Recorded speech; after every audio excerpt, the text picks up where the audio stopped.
So the other day I was driving in the car, my radio playing, and on came a rather harmonious song. As I listened to the mishmash of rap and singing on the track, I recognized the incredibly deep subject matter: suicide. After the song ended, it took me a short couple of minutes of internet sleuthing to find the name of the song, 1-800-273-8255 by Logic. As it turns out, that was the day after Logic performed the song live at the 2017 VMAs.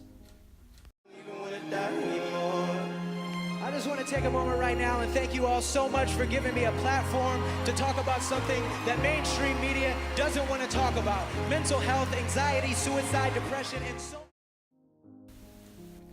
The progressive and direct nature of the song caught my attention and made me consider how the controversial issue of suicide had transformed throughout the ages. I have just finished reading Dante's epic poem, The Inferno, and found it calming that since Dante's time, the sin of suicide has positively evolved into a widely recognized and treated mental illness. However, also troubling, as sects of the public media have gone too far in their pursuits and have consequently romanticized suicide and mental illness. To get to the bottom of the question at hand, I hit up Google to do some more research on the history of suicide and mental illness. I wanted to understand how and when the change in the attitudes towards suicide became apparent. First, I want to know how Dante feels towards the sin of suicide, which he confronts in Canto 13 of the Inferno. As Dante and Virgil journey through the seventh layer of hell, Dante witnesses the suicidal man's punishment. "I stretched my hand out to a thorny tree and plucked a twig," he wrote. "Promptly I heard a voice. Why break my branch? It was the trunk that spoke, and when its blood had turned a darker hue, it spoke again. We've now been transformed into these trees." Clearly, in 14th century Italy, suicide was a serious sin, so severe that those who commit it are cast deep into the pit of hell and turned into trees for all eternity. The thinking of the time was that they must be punished for their willfully abandoning of their bodies, a gift to them by God. In order to fully understand the transformation of suicide from Dante's era to the present day, we have to know how this transformation happened. Suicide remained a social taboo for years after Dante wrote the Inferno, but that all changed during the Romantic era with the piece The Sorrows of Young Werther by Johann Wolfgang von Goethe. The story revolved around a young man who was in love with a woman who was unfortunately in love with someone else. The main character subsequently kills himself out of grief, inspiring a number of copycats stuck in a parallel moral conundrum. In fact, so many people copied Young Werther that the story was banned in several countries out of fear of how dangerous it had become.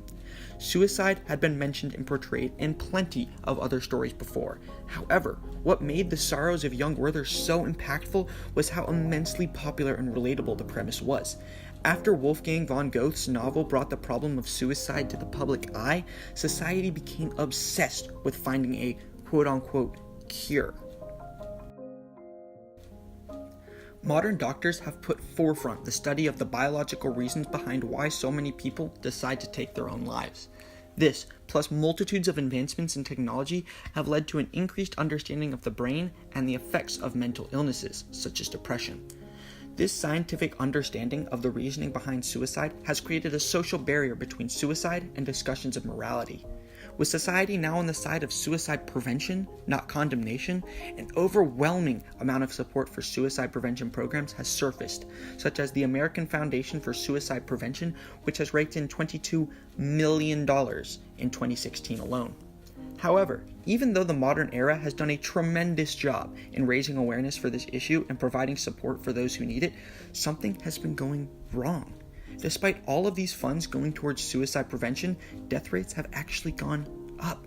According to the Wikipedia article on suicide in the United States, on average, adjusted for age, the annual U.S. suicide rate increased 24% over the previous 15 years, 1999 to 2014, from 10.5 to 13.0 suicides per 100,000 people, the highest rate recorded in 28 years. In 2009, suicide was the 7th leading cause of death for males and the 16th leading cause of death for females. These statistics demonstrate that suicide rates have gone up tremendously, and this trend is paralleled by the increasing amount of representation that suicide has gained in the media. This begs the question, what are we doing wrong? These two events coinciding can't just be a coincidence. No, the media has actually gone too far in raising awareness and has inadvertently made the problem worse. In every middle or high school English classroom in America, students are well versed in Shakespeare's tragedy, Romeo and Juliet. The story of forbidden love is profound, compelling, and depressing. But most of all, it introduces suicide to individuals who likely haven't even considered or thought about it before. In the story, suicide is portrayed as the only option for lovers who may never be.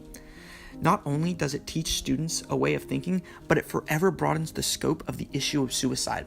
Millions of children are exposed to this story at a young age, and it implants the notion of suicide deep into their subconscious for the rest of their lives. Additionally, in an era of social media, suicidal thoughts make their way into the hearts of online sites everywhere.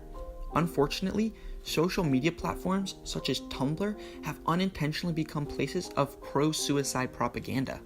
The lack of censorship allows people to post things along the lines of, and I quote, "Suicidal people are just angels wanting to go home."